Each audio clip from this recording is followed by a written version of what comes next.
Selamat malam Bapak, Ibu, dan anak-anakku sekalian. Kembali kita bersatu hati dalam doa bersama. Mari kita bersaat teduh. Bacaan Alkitab pada malam hari ini diambil dari Kejadian pasal 28 ayat 10 hingga 17. Kejadian pasal 28 ayat 10 hingga 17. Maka Yakub berangkat dari Berseba dan pergi ke Haran.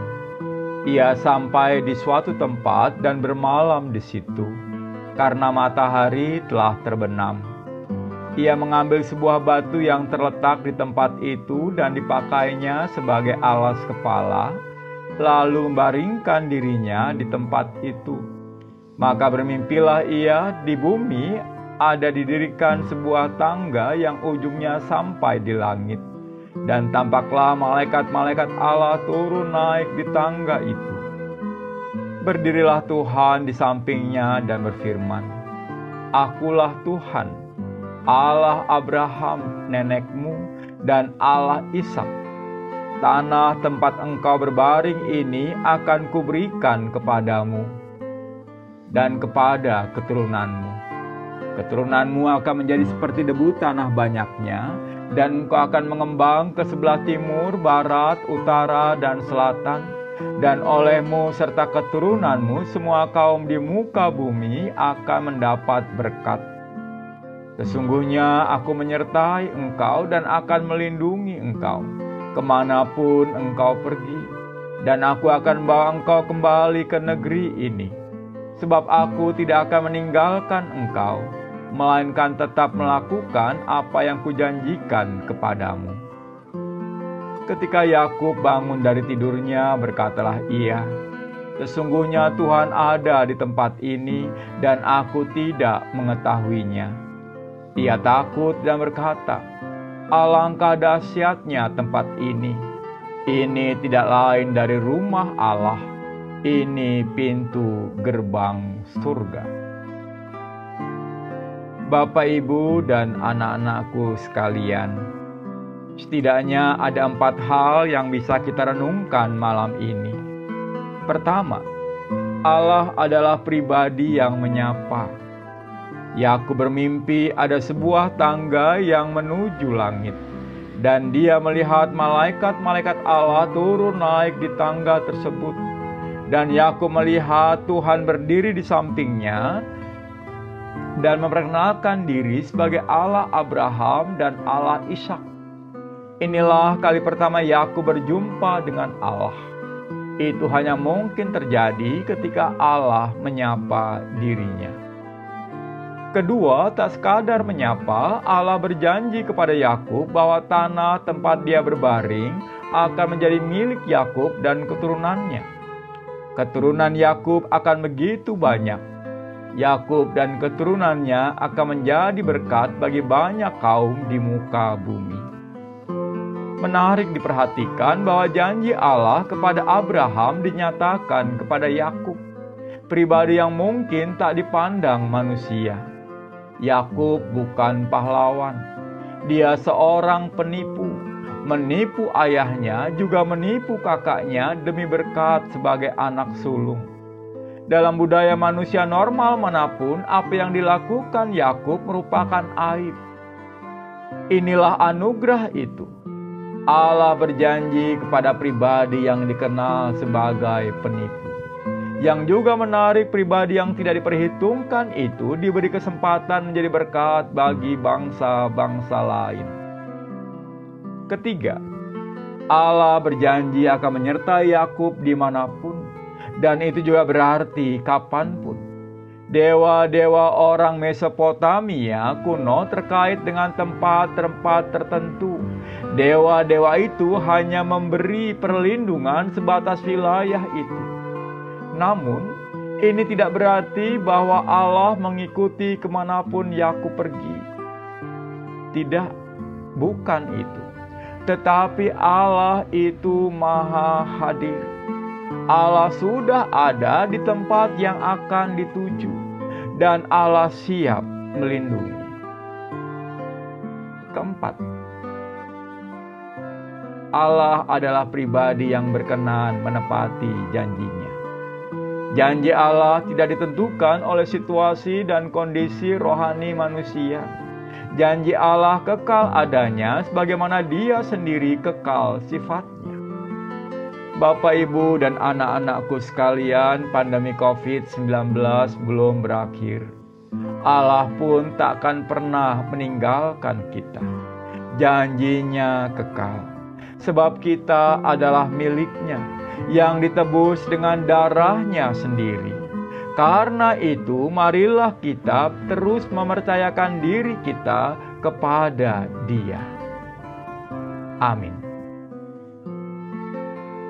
Mari bersama kita memanjatkan doa Bapa kami.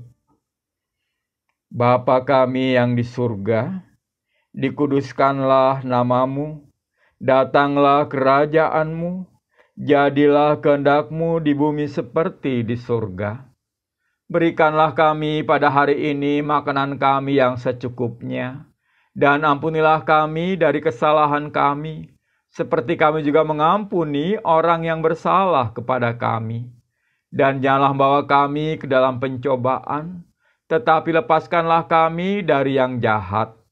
Karena Engkaulah yang punya kerajaan dan kuasa dan kemuliaan sampai selama-lamanya.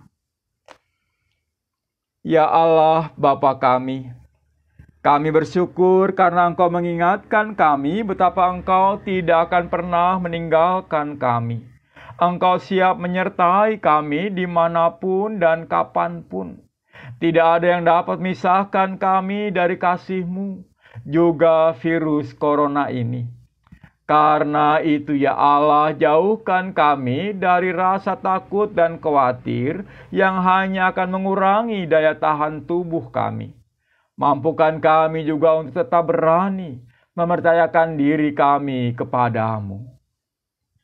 Kami juga rindu menyerahkan saudara-saudara kami yang terinfeksi virus corona. Kami mengingat Pak Daming, Pak Habib, dan Pak Gunawan. Biarlah kasih-Mu boleh terus mereka rasakan dalam proses pemulihan.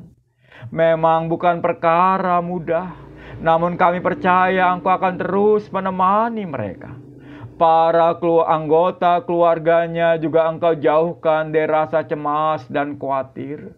Juga dokter dan para medis, juga petugas rumah sakit Engkau karuniakan kesabaran dan kesetiaan menjadi sarana kasih-Mu bagi mereka bertiga.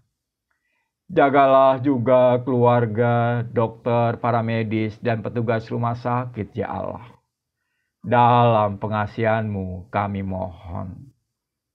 Tuhan, dengarkanlah dan kabulkanlah doa kami. Ya Allah, Bapa kami juga berdoa untuk program 3T, testing, tracing, dan treatment.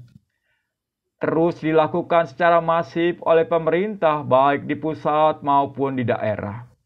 Kiranya protokol kesehatan dapat terus dilaksanakan secara ketat ya Allah. Berikan juga kemampuan kepada setiap rakyat negeri kami, agar dengan rela dan taat melaksanakan protokol kesehatan secara maksimum.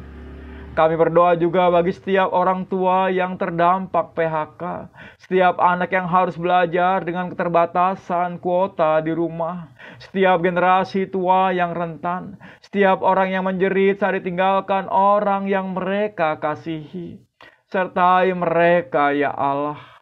Dalam pengasihan-Mu kami mohon, Tuhan dengarkanlah dan kabulkanlah doa kami.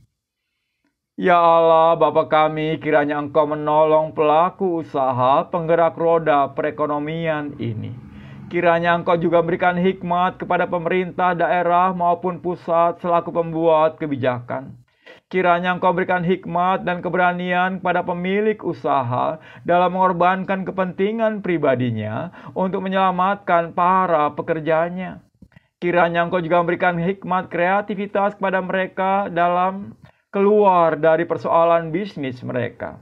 Kiranya Engkau juga berkati upaya pemerintah bangsa kami dalam mengusahakan vaksin ini ada di Indonesia. Biarlah akhirnya setiap warga negara kami juga boleh dapat mengaksesnya.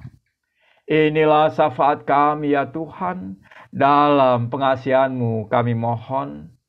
Tuhan, dengarkanlah dan kabulkanlah doa kami. Amin. Bapak, Ibu, dan anak-anakku sekalian, kita bersama telah berdoa. Mari kita beristirahat, tidur, dan mohon berkat Tuhan agar besok kita dapat kembali menyambut berkat-berkat Tuhan. Tuhan memberkati. Amin.